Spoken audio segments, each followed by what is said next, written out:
What happens when God didn't show up or your prayer wasn't answered? Hi, I'm Darelyn. I've been going to Connect for about 5 years now. I've often wondered about how I would tell my story. One of the many things that have happened to me, which one, what I would say. In 2015, I had a beautiful baby boy named Jackson. He was such a good baby. He never cried. He was always laughing and smiling. He slept so good. And he was just really easy. He was perfect. When I was pregnant with Jackson, God told me that something big was coming. He knew. I knew. I could feel it. And then in 2016, January, Jackson was diagnosed with cancer. He battled cancer for about 5 months.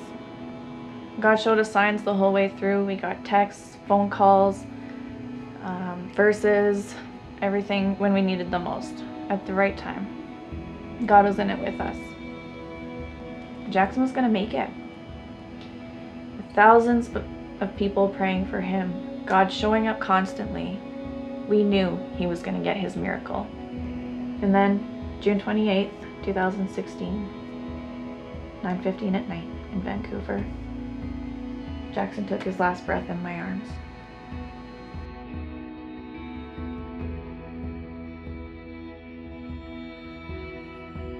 I had a choice. Believe that everything holding me together from this point was a lie or some sick joke, or press on. God was involved so much in Jackson's fight that I believe that his passing is not the end of his legacy. The Bible talks about God's grace being sufficient for us and how his power is made perfect in weakness, and that we should delight in weakness and difficulties and trials, because for when we are weak, then he is strong. There's no delight in losing my son, but I was determined to let his passing make me stronger. After Jackson passed away last year, we had his funeral, and it was raining that day. Somebody pointed out to me, they said, "Look, God's crying too." And it really stuck with me. It wasn't what God wanted, really. He was sad about it too, just like we all were. And it really hit home. This wasn't something that he wanted to happen. He was sad too. Then after that, I couldn't feel God around. I prayed. I tried to find him. I couldn't hear from him. Nothing. But I pressed into him anyway. I read daily devotionals. I kept praying. I read the entire Bible in 2 months. I was going to wait to tell my story till the other ball dropped. You know, the big aha moment when God reveals his big plan. And then I realized maybe this is it.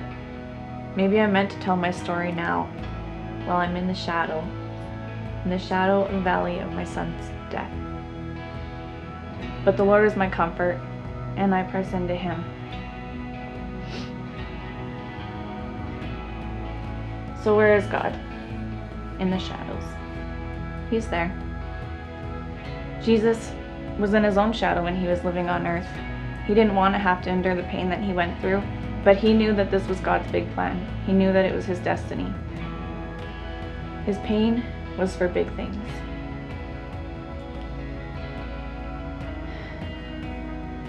That's what I believe for Jackson.